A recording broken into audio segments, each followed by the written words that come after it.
শুভেচ্ছা। বাঙালিয়ানার প্রদোষের সংবাদে স্বাগত।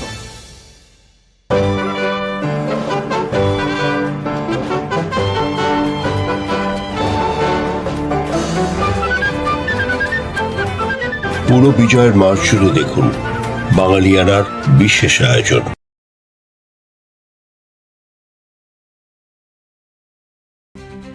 শুরুতেই শুনে নিচ্ছি সংবাদ শিরোনাম।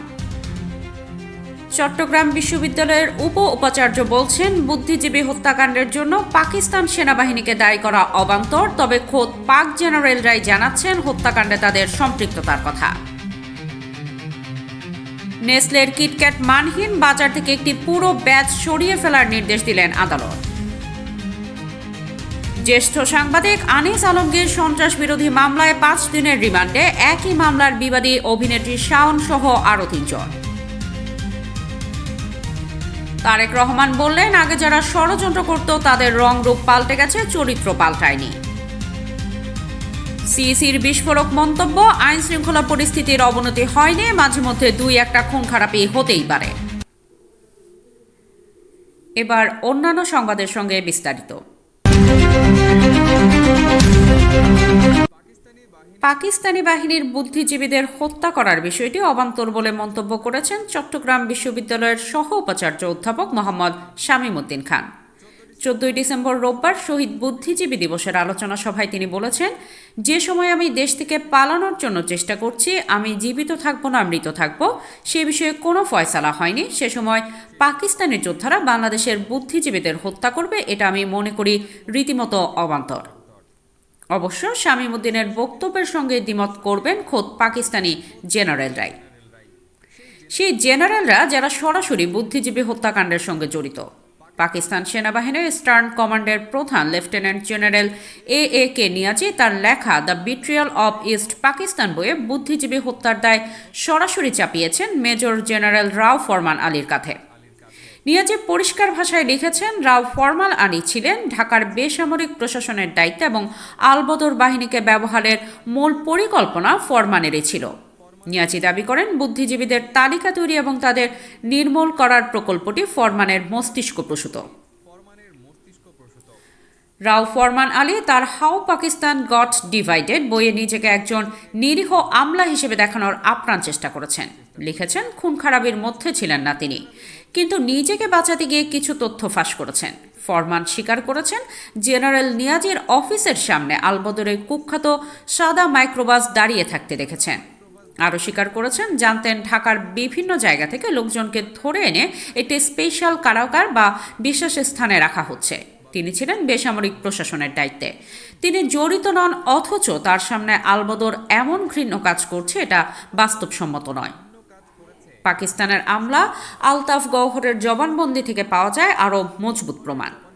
আলতাফ গওহর তার বন্ধু বাঙালি কবি সানাউল হককে বাঁচানোর সুপারিশ নিয়ে ফরমানের কাছে গিয়েছিলেন। তখন তিনি নিজ চোখে দেখেছিলেন রাও ফরমান আলী তার ব্যক্তিগত ডায়েরি খুলে সানাউল হকের নাম কেটে দেন। এই ঘটনাটি পরবর্তী সময়ে জেনারেল নিয়াজির সাক্ষাৎকারেও উঠে এসেছে। জামায়াতের তৎকালীন আমির গোলাম আজমও নিজেকে নির্দোষ প্রমাণ করতে গিয়ে এক টেলিভিশন সাক্ষাৎকারে বলেছিলেন, ফরমানের কাছে গিয়ে ডায়েরি থেকে নাম কাটানোর সুপারিশ করতেন তিনি।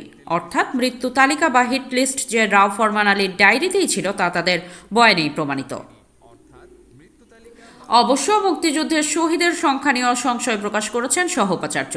তিনি বলেন, গতকাল রাতে টিভি টকশোতে দেখলাম আমাদের মুক্তিযোদ্ধা আখতারুজ্জামান সাহেব, যিনি সম্প্রতি জামায়াতে ইসলামীর রাজনীতিতে যোগ দিয়েছেন, বক্তব্য রাখছেন।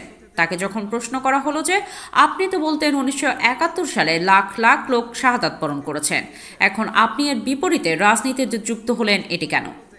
তিনি বললেন, এগুলো হচ্ছে রেটরিক বক্তব্য, এগুলো তো সত্য নয়।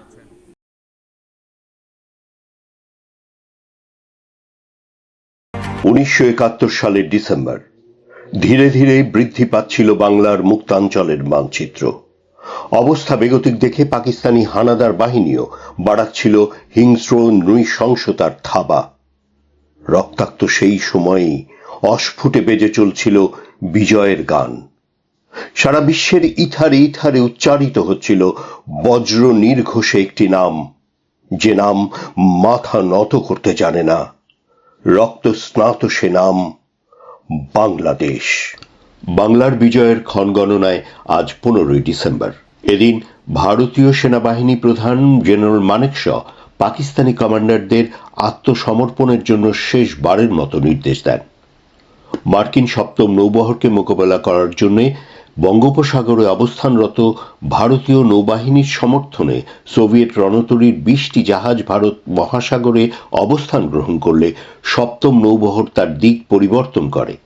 ফলে ইয়াহিয়া খানের শেষ আশার আলো নিভে যায়। মার্কিন কনসাল জেনারেল স্পিভাকের মাধ্যমে যুদ্ধবিরতির আবেদনের প্রেক্ষিতে জেনারেল মানেকশ সন্ধ্যা 5টা থেকে সকাল 9টা পর্যন্ত ঢাকার উপর বিমান হামলা বন্ধ রাখার নির্দেশ দেন। ভারতীয় বাহিনীর তরফ থেকে জেনারেল নিয়াজিকে জানানো হয় পাকিস্তানি বাহিনী নিঃশর্ত আত্মসমর্পণ করবে কিনা তা জানানোর জন্য বিশেষ বেতার কেন্দ্র খোলা হয়েছে এবং কোড নম্বর দেয়া হয়েছে। 16ই ডিসেম্বর সকাল 9টার মধ্যে শর্তহীন আত্মসমর্পণ না করা হলে আবার বিমান হামলা শুরু করা হবে। ভারত বা বাংলাদেশের সরকারের কাছে আত্মসমর্পণ করলে জেনেভা কনভেনশনের পূর্ণ সুযোগ দেয়া হবে বলে ভারত সরকারের পক্ষে জেনারেল মানেকশ ঘোষণা করেন। এই ঘোষণা সাধারণ নাগরিকদের ক্ষেত্রেও প্রযোজ্য হবে।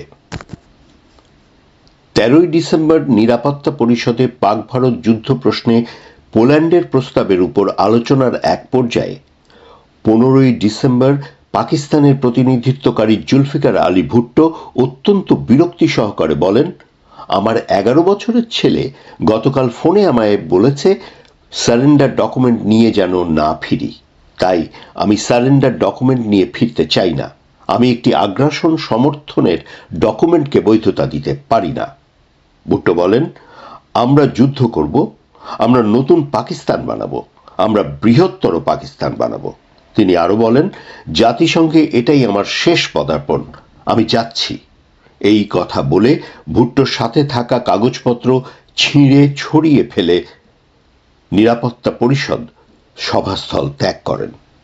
পূর্ব পাকিস্তান প্রাদেশিক সরকারের সামরিক উপদেষ্টা মেজর জেনারেল রাও ফরমান আলীর পরিকল্পনা ও নির্দেশনায় পরিচালিত বুদ্ধিজীবী হত্যাকাণ্ডের দায়িত্বপ্রাপ্ত আলবদর বাহিনীর 4-5 জন সদস্য এদিন বিকেলে কারফিউ চলাকালে চক্ষু বিশেষজ্ঞ ডাক্তার আলিম চৌধুরীর বাড়ির নিচতলায় আশ্রিত মওলানা আব্দুল মান্নানের বাসায় প্রবেশ করে এবং সেখান থেকে 20-25 মিনিট পরে বের হয়ে মান্নানের উপস্থিতিতে ডাক্তার আলিম চৌধুরীকে রুগী দেখতে যাবার কথা বলে একটি গাড়িতে তুলে অজ্ঞাত স্থানে নিয়ে যায়।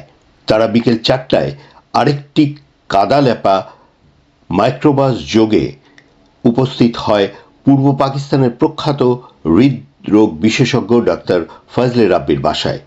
ওই ঘাতকেরা ডাক্তার রাব্বিকে ওই মাইক্রোবাসে তুলে নিয়ে যায় অজ্ঞাত স্থানে। মুক্তিবাহিনী বিনা প্রতিরোধে সাভার মুক্ত করলে পাকিস্তানি বাহিনী পিছু হটে এসে ঢাকার প্রবেশপথ মিরপুর ব্রিজের উপর প্রতিবন্ধকতা গড়ে তোলে। রাতে মিত্রবাহিনী সাভার থেকে ঢাকার উদ্দেশ্যে যাত্রা শুরু করে। পথে কাদের সিদ্দিকীর নেতৃত্বে কাদেরিয়া বাহিনী মিত্রবাহিনীর সাথে যোগ দেয়। রাত 2টায় মিরপুর ব্রিজের কাছে মিত্রবাহিনী পাকিস্তানি বাহিনীর মুখোমুখি হয়। মিত্রবাহিনী ব্রিজ দখলের জন্য প্রথমে কমান্ডো পদ্ধতিতে আক্রমণ শুরু করে। ব্রিজের ওপাশ থেকে পাক বাহিনী মুহুর্মুহুর গোলাবর্ষণ করতে থাকে। এ সময় মিত্রবাহিনীর আরেকটি দল এসে পশ্চিম দিক থেকে আক্রমণ চালায়। সারা রাত তুমুল যুদ্ধ চলে। এদিকে ঢাকার বাসাবোতে এস ফোর্সের মুক্তিযোদ্ধারা পাকিস্তানি বাহিনীর উপর তীব্র আক্রমণ শুরু করে। সন্ধ্যায় সৈয়দপুর অঞ্চলের পাক ব্রিগেড কমান্ডার সাইফুল্লাহ মিত্রবাহিনী ক্যাম্পে এসে যুদ্ধবিরতির অনুরোধ জানায়। দুপুরের দিকে বগুড়ার পাকিস্তানি ডিভিশন হেডকোয়ার্টার ও ব্রিগেড হেডকোয়ার্টারের পতন হয়। আত্মসমর্পণ করে পাকিস্তানি সেনাবাহিনীর 1700 সদস্য। ফরিদপুর অঞ্চলে মিত্রবাহিনী কামারখালীর পাক ঘাঁটির উপর আক্রমণ চালায়। মুক্তিবাহিনীর প্রতিরোধের মুখে একজন মেজর জেনারেল সহ পাক সৈন্য মিত্রবাহিনীর কাছে আত্মসমর্পণ করে। হাটহাজারীতে অবস্থানরত পাক অফিসার মেজর হাদি 1 কোম্পানি পাক সৈন্য সহ আত্মসমর্পণ করে। মুক্তিযোদ্ধারা চট্টগ্রাম বিশ্ববিদ্যালয়ে নিজেদের নিয়ন্ত্রণে নিয়ে নেয়। 13 ও 14 ডিসেম্বর থেকে চলতে থাকা মুক্তিযোদ্ধাদের আক্রমণ বেশ শক্ত হাতে প্রতিরোধ করতে থাকলেও এক পর্যায়ে গাজীপুর সেনানিবাসে অবস্থানরত পাক হানাদার বাহিনী বিপর্যস্ত হয়ে পড়ে। হানাদাররা গাজীপুর ছেড়ে ঢাকায় পালিয়ে যায়। গাজীপুর মুক্ত হয়। খাগড়াছড়ির সবচেয়ে উঁচু স্থান এসডিও বাংলোর সামনে স্বাধীন বাংলাদেশের পতাকা উত্তোলনের মাধ্যমে খাগড়াছড়ি মুক্ত হয়। এদিকে ফ্লাইট লেফটেন্যান্ট দত্তর বিমান আক্রমণের সহায়তায় মিত্রবাহিনী খুলনার ফুলতলা পাক অবস্থানে প্রচণ্ড আক্রমণ করলে এক পর্যায়ে পাক সেনারা ফুলতলা ছেড়ে দৌলতপুরে অবস্থান নেয়। ফলে যশোর খুলনা সড়ক দৌলতপুর পর্যন্ত মুক্ত হয়।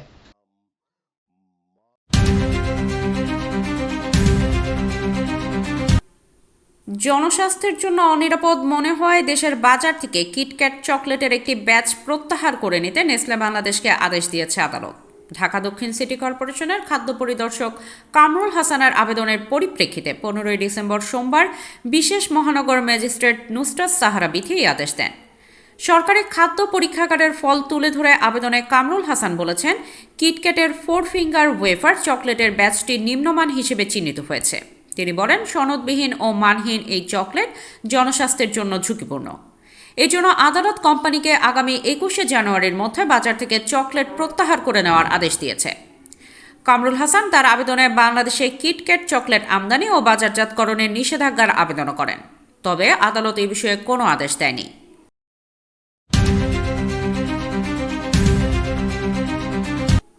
সাংবাদিক আনিস আলমগীর, অভিনেত্রী মেহরা আফরোজ শাওন সহ 4 জনের বিরুদ্ধে সন্ত্রাস বিরোধী আইনে থানায় মামলা দেওয়া হয়েছে।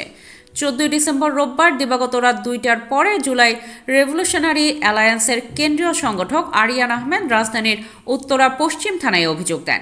পরে মামলা হিসেবে গ্রহণ করে পুলিশ। এতে অন্য যে 2 জনের নাম রয়েছে তারা হলেন মডেল মারিয়া কিশপট্ট ও ইমতুরাতিশ ইমতিয়াজ। উত্তরা পশ্চিম থানার ভারপ্রাপ্ত কর্মকর্তা কাজী মোহাম্মদ রফিক আহমেদ বলেন, অভিযোগটি সাইবার সংক্রান্ত বিষয়ে। ঊর্ধ্বতন কর্মকর্তাদের সঙ্গে কথা বলে এ বিষয়ে পরবর্তী পদক্ষেপ নেওয়া হবে। সাংবাদিক আনিস আলমগীরকে জিজ্ঞাসাবাদের জন্য রোববার সন্ধ্যায় ডিবি কার্যালয়ে ডেকে নেওয়া হয়। এ মামলাতে আনিস আলমগীরকে জিজ্ঞাসাবাদের জন্য 5 দিনের রিমান্ডে পাঠিয়েছে আদালত। তদন্ত কর্মকর্তার 7 দিনের রিমান্ড আবেদনের শুনানি নিয়ে সোমবার ঢাকার অ্যাডিশনাল চিফ মেট্রোপলিটন ম্যাজিস্ট্রেট জসিতা ইসলামের আদালত এ আদেশ দেন।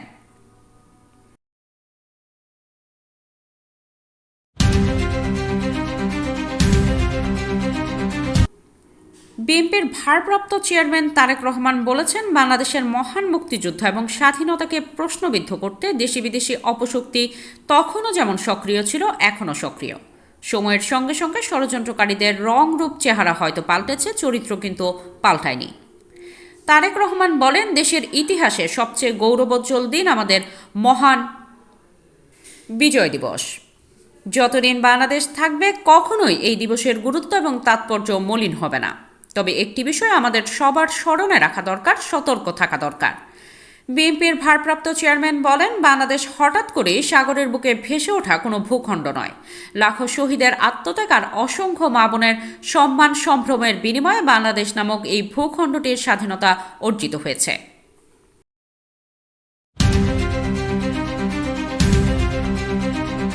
আইন শৃঙ্খলার অবনতি হয়নি, একটু মাঝে মধ্যে 2-1টা খুন খারাপি হয়। হাদিকে গুলির ঘটনা বিচ্ছিন্ন। নির্বাচন এলে এ ধরনের ঘটনা ঘটতেই থাকে বলে মন্তব্য করেছেন প্রধান নির্বাচন commissioner AMM Nasir Uddin. 15 December সোমবার সকালে রাজধানীর গুলশানের একটি কনভেনশন সেন্টারে আয়োজিত এক অনুষ্ঠানে আইন শৃঙ্খলার অবনতি নির্বাচন সুষ্ঠু হওয়ার পথে বাধা কিনা সাংবাদিকদের এমন এক প্রশ্নের জবাবে এএমএম নাসির উদ্দিন এ মন্তব্য করেন। আগামী নির্বাচনে তরুণ ভোটারদের ভোটদানে উৎসাহিত করতে এই অনুষ্ঠানের আয়োজন করা হয়। এএমএম নাসির উদ্দিন বলেন, এই যে হাদির একটি ঘটনা হয়েছে, আমরা এগুলো বিচ্ছিন্ন ঘটনা বলে মনে করি। এই ধরনের ঘটনা সবসময়ই ছিল। আগে কি আহসানুল্লাহ মাস্টার খুন হননি? সাবেক অর্থমন্ত্রী কিবরিয়া সাহেব খুন হননি? নির্বাচন এলে এই ধরনের ঘটনা ঘটতেই থাকে। বাংলাদেশে এগুলো নতুন কিছু নয়। সুতরাং আইন শৃঙ্খলা পরিস্থিতির বরং উন্নতি হয়েছে। এ প্রসঙ্গে এএমএম নাসির উদ্দিন আরও বলেন, 2024 সালের 5 আগস্টের সঙ্গে তুলনা করে দেখুন। তখন থানাগুলো অকার্যকর ছিল, পুলিশ স্টেশনও নড়ছিল না। সেই সময়ের তুলনায় আইন শৃঙ্খলা পরিস্থিতির অনেক উন্নতি হয়েছে। ইনশাআল্লাহ আমরা এখন শান্তিতে চলাফেরা করতে পারছি, রাস্তায় চলাচল করতে পারছি, শান্তিতে ঘুমাতে পারছি।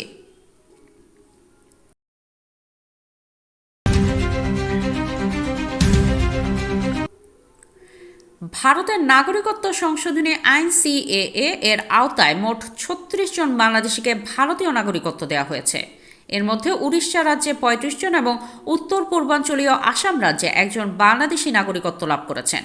উড়িষ্যা রাজ্য সরকারের উদ্যোগে আয়োজিত এক অনুষ্ঠানে নতুন নাগরিকদের হাতে সনদ তুলে দেওয়া হয়। এ সময় মুখ্যমন্ত্রী মোহন চরণ মাঝি বলেন, সিএএ আইন নির্যাতিত সংখ্যালঘুদের জন্য নিরাপত্তা ও আশ্রয়ের প্রতীক। উড়িষ্যায় এই আইনের আওতায় নাগরিকত্ব পাওয়া মানুষের সংখ্যা বেড়ে দাঁড়ালো ৫১ জনে। বর্তমানে রাজ্যটিতে আরও প্রায় ১,১০০টি আবেদন যাচাই বাছাইয়ের পর্যায়ে রয়েছে। উড়িষ্যায় জনশুমারি দপ্তরের তথ্য মতে সদ্য নাগরিকত্ব পাওয়া ৩৫ জনই হিন্দু ধর্মাবলম্বী। অন্যদিকে একই আইনের আওতায় আসামে প্রথমবারের মতো এক বাংলাদেশি নারী ভারতীয় নাগরিকত্ব অর্জন করেছেন। শ্রীভূমি জেলার বাসিন্দা ওই ৪০ বছর বয়সী নারী ২০০৭ সালে বাংলাদেশ থেকে ভারতে আসেন। ওই নারীর পরিবার এখনও বাংলাদেশের চট্টগ্রামে থাকে। তিনি দীর্ঘদিন ধরেই ভারতীয় নাগরিকত্ব পাওয়ার আগ্রহ প্রকাশ করে আসছিলেন।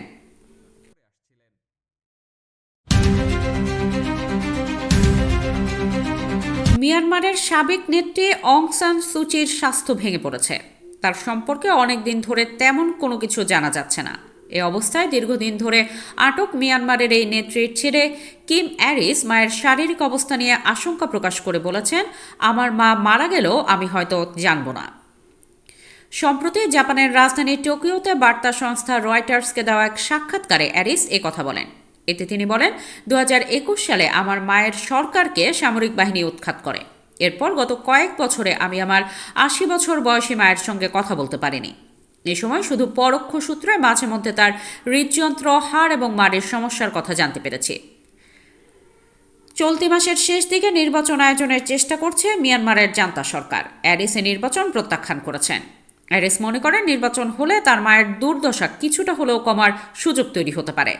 অ্যারিস বলেন, তার নানা ধরনের স্বাস্থ্যগত সমস্যা রয়েছে। ২ বছরের বেশি সময় ধরে কেউ তাকে দেখেননি। তার আইনজীবী দলের সঙ্গে তো নয়ই, পরিবারের সদস্যদের সঙ্গেও যোগাযোগ করতে দেওয়া হয়নি। তিনি যুক্ত করেন, আমার জানা মতে তিনি হয়তো আর বেঁচে নেই।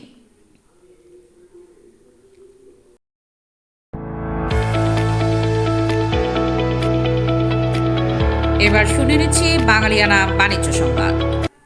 কেন্দ্রীয় ব্যাংকের তথ্য অনুযায়ী দেশের ১৭টি বেসরকারি ব্যাংক তাদের খেলাপি ঋণ ১০% নিচে রাখতে পেরেছে। অথচ দেশের অধিকাংশ ব্যাংক খেলাপি ঋণের চাপে ভুগছে। সেই সময় এই ব্যাংকগুলো খেলাপি ঋণের লাগাম টানতে পেরেছে। এই ব্যাংকগুলো হলো city bank, prime bank, BRAC bank, Pubali bank, eastern bank, mutual trust bank, midland bank, মেঘনা bank, Shahjalal Islami bank, Dhaka bank, Jamuna bank, NCC bank, trust bank, Uttara bank, Bengal commercial bank, community bank ও সিটিজেন্স ব্যাংক। বর্তমানে দেশে মোট ৫২টি স্থানীয় ব্যাংক রয়েছে এবং পুরো ব্যাংকিং খাতে গড় খেলাপি ঋণের হার ৩৬%। খাত সংশ্লিষ্টদের মতে ঋণ বিতরণের সতর্কতা, সচেতন ভাব, ঝুঁকি মূল্যায়ন, বৈচিত্র্যময় ঋণ পোর্টফোলিও, কঠোর নজরদারি এবং সময় মতো ঋণ আদায় করতে পারা এইসব ব্যাংক খেলাপি ঋণ নিয়ন্ত্রণে রাখতে পেরেছে। তারা আরও জানান, তাড়াহুড়ো না করে সুশাসন ও ভালো ব্যবস্থাপনার দিকে গুরুত্ব দিয়েছে বলে এটা সম্ভব হয়েছে।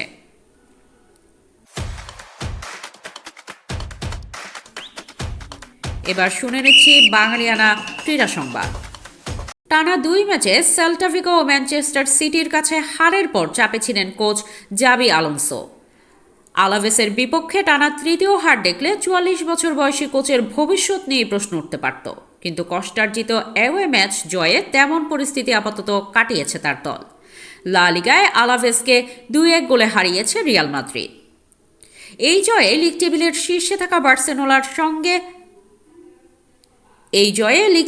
শীর্ষে থাকা বার্সেলোনার সঙ্গে ব্যবধান ৪ পয়েন্টে নামিয়ে এনেছে রিয়াল। অক্টোবরের শেষ দিকে এল ক্লাসিকোয় বার্সাকে হারানোর সময় শীর্ষে ৫ পয়েন্টের লিড ছিল লস ব্লাঙ্কোসদের। এরপর এলচে ও রাও ভায়াকানোর বিপক্ষে ড্র সহ একাধিক ম্যাচে পয়েন্ট হারানোয় হান্সি ফ্লিকের দল শিরোপার দৌড়ে এগিয়ে গেছে। বাঙালিয়ানা প্রদেশের সংবাদ শেষ হলো। ধন্যবাদ।